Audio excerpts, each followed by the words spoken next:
This is Story Recapped. Today, I'm going to explain a sci-fi thriller film called Zone 414. Spoilers ahead. Watch out and take care.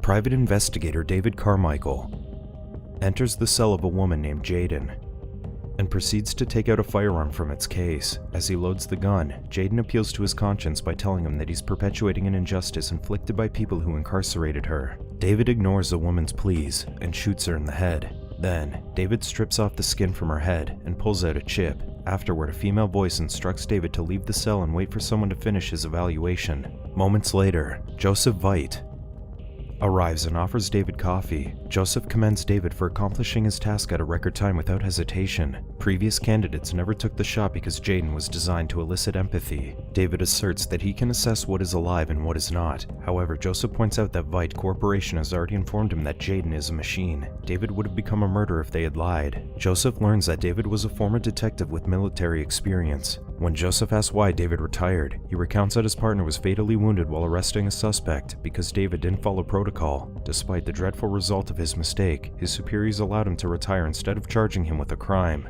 Joseph then asks David why he chose to apply for the job even though he doesn't know the task. David claims that he simply needs the money, but he makes it clear that he won't comply if they ask him to kill someone. Joseph ends the evaluation by telling David that he's earned his approval. That night, David meets with Joseph's brother, Marlon, to find out what his task is. Marlon's daughter, Melissa, is missing, and they believe that she's in Zone 414, a place where Marlon's androids are allowed to interact with humans. The government handed over the zone to him so that he could field test his androids. When Marlon asks if David ever visited the zone, David points out that he couldn't afford to go there on a cop's salary. Marlon acknowledges that he charges an exorbitant price for his androids. Despite this, he was still able to sell 17 units to wealthy buyers, and many are still wanting to get their hands on his androids. Buyers can take the androids out of the zone as long as they obtain a license and submit themselves to government monitoring. However, Marlon stresses that people like David won't be able to have an android in their homes. Marlon asks David to retrieve Melissa from Zone 414 without causing an incident, fearing that people wouldn't go there if they find out that it isn't safe. He offers to pay David $2 million to complete the task. Marlon provides him with a permit to enter the zone and instructs him to contact an android named Jane, his most unique creation. As Jane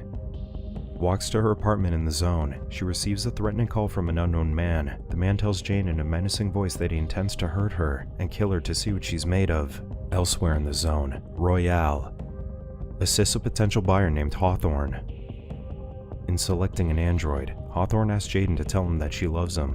When she complies, Hawthorne decides to look for another female model because he thinks that Jaden looks too intelligent. Hawthorne is not interested in another model either, so Royale shows him a male android. Royale assures Hawthorne that his purchase will be strictly confidential. David soon arrives at the Zone 414 border on a taxi. After David shows his permit to a guard, they open the gate to let the cab in. Meanwhile, Jane attends to Russell, a client who wants her to act and dress like a woman he once loved. Jane, however, refuses to look like the woman. She only wants to feel something real. Jane promises to do everything that he wants as long as he can make the experience feel real to her. When Jane asks Russell to tell her more about the woman, Russell recounts that he found the woman smoking a joint one day. The woman offered to smoke with him as long as he kept it a secret. He remembers that he tasted her lip when she shared the joint with him. Jane then pretends to be the woman and commends Russell for not telling anybody that she was smoking a joint. Jane embraces Russell as he weeps and recalls the moment with the woman. When David arrives in his hotel room, Alpha, the AI, offers to make his stay more comfortable. He tells the computer not to speak to him again because he'd like to be alone.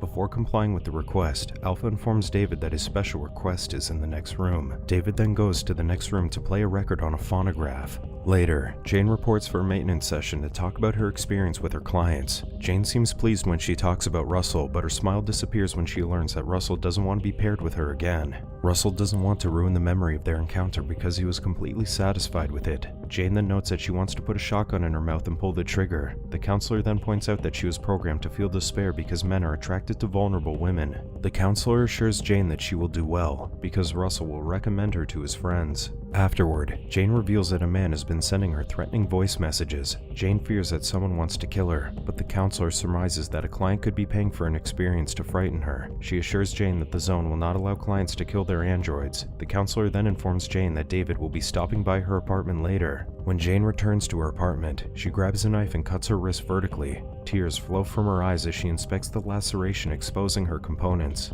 Not long after, Jane decides to close the incision. David soon arrives and tells Jane that he's looking for Melissa. David wonders why Jane needs an apartment, so Jane explains that she lives there to forget that she's a machine. Jane notes that it's been weeks since she last saw Melissa. Melissa came to her apartment pretending to be an android. Jane says Melissa hates her father, so she came to the zone and pretended to be an android because synthetics don't feel anything. Jane then points out the irony that she's a synthetic who wants to be real, while Melissa is a human who wants to be an android. Jane advised Melissa to return home because she didn't want Royale to think Melissa was an android. David asks her if she can take him to Royale. Since he's not giving an order, Jane refuses and tells him that she doesn't want to get into trouble. David senses that Jane needs help, so he offers to do something for her if she helps him find Melissa. Jane then plays the threatening message she received that day. The calls started a few weeks ago, and they're becoming more frequent. David points out that he will need her experience to help him find Melissa. Jane agrees to take him to Royale when he uses his commanding tone. David suddenly sees a man outside her window, so he tells Jane to lock her door while he chases after the intruder. He catches up to the intruder on the rooftop, but the man soon disappears. As David continues to search for him, the intruder attacks him from behind and runs away. David goes downstairs to chase after the man, but all he finds is a camera on the floor. When David and Jane inspect the camera, Jane is terrified to see a picture of her. David assures her that the intruder will not return because David saw him. He then offers to stay for the night to allay her fears. David promises to help her with the stalker because he also wants her to help him.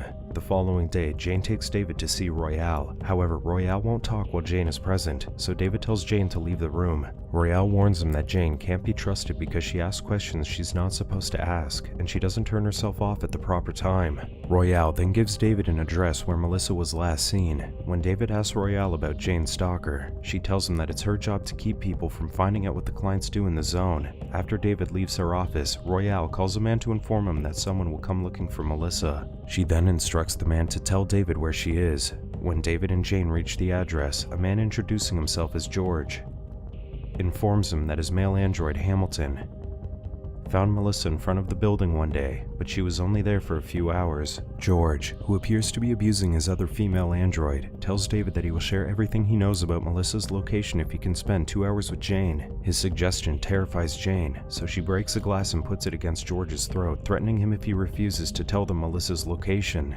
George reveals that Royale gave Melissa to him, but she suddenly disappeared. Hamilton then informs him that Melissa went to the boatyard. Soon after, Jane and David look for Melissa at the boatyard and find her dead body hanging inside an empty shed. Jane is distraught upon seeing Melissa's corpse, so she runs away. Soon, David returns to Marlon's house with Melissa's body. Marlon tells David that the investigation is over, but David asserts that Melissa didn't take her own life. He strongly suspects foul play because Melissa had nothing to stand on in the shed. David wants to catch the murderer, but Marlon doesn't want him to investigate further because he believes it will lead to the zone's closure. Marlon contends that he has a responsibility to protect the empire that he built. He threatens to destroy David if he insists on investigating further.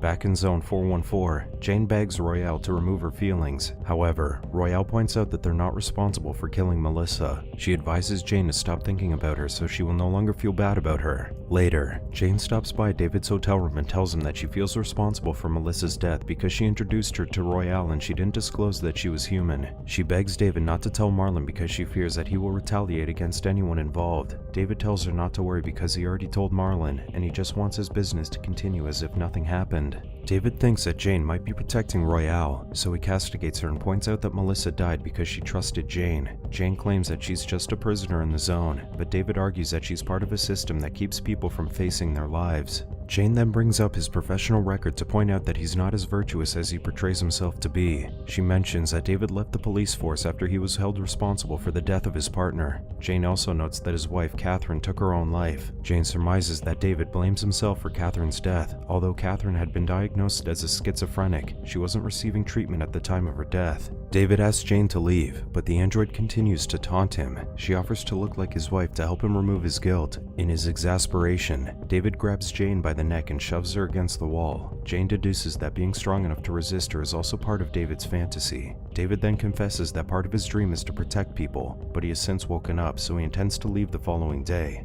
Jane reminds him that he promised to stop the man who's been threatening her. David assumes that Jane probably wants the stalker to kill her because death might be her only way out of Zone 414. David then reveals that he didn't get treatment for Catherine because she didn't want it. He bought her the sleeping pills because Catherine didn't want to go on living a broken life. David hints that Jane appears to be in the same situation as Catherine because he knows what it looks like when someone wants to die. The next day, David meets with Joseph to get his payment. David notices that Joseph never asked him if Melissa suffered, so he suspects that Joseph wasn't so fond of his niece. When he points it out, Joseph explains that he already assumed that Melissa suffered because her death wasn't peaceful. David then accuses Joseph of stalking Jane because she is Marlon's favorite. He surmises that he wants to hurt Jane because it's one of a few ways to hurt his brother. David then hints that Joseph might also be responsible for killing Melissa because it was the best way to hurt Marlon.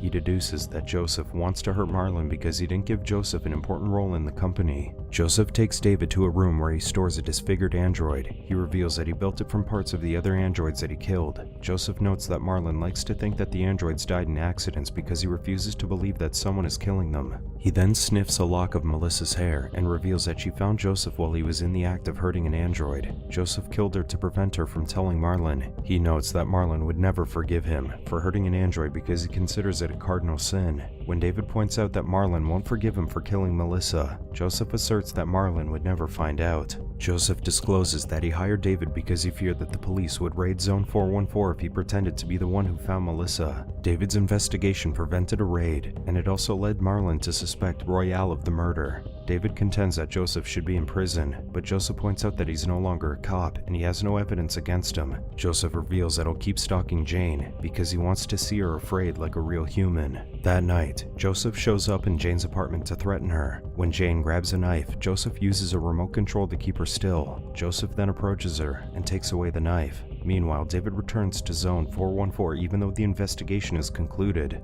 Back in Jane's apartment, Joseph uses a torchlighter to burn Jane's hand. When he notices a tear in Jane's eye, he wipes it with his finger and licks it. Jane suddenly grabs Joseph by the neck and throws him to the ground. She contends that she feels pain and love. As she continues to beat him up, Jane stresses that she loved Melissa. When David arrives, Jane asks him to kill her so that she can be free. However, David suggests killing Joseph instead. He points out that Marlon wouldn't suspect her because she would also use David's gun. She also doesn't have any fingerprints. Joseph then begs for his life, but Jane decides to shoot him dead. When Jane asks David why he came back, he tells her that he regrets giving his wife the sleeping pills. Days later, David returns to Vite Corporation to report that he never found Melissa in Zone 414. However, he claims that he found Melissa and Joseph alive when he visited the Vite estate. During the visit, Marlon told him that he intended to honor their deal as he was fixing a new android. After fixing the female android's hair, the robot expressed her gratitude and referred to Marlon as her father. When David finishes his report, a lawyer threatens legal action against him if he retracts his story.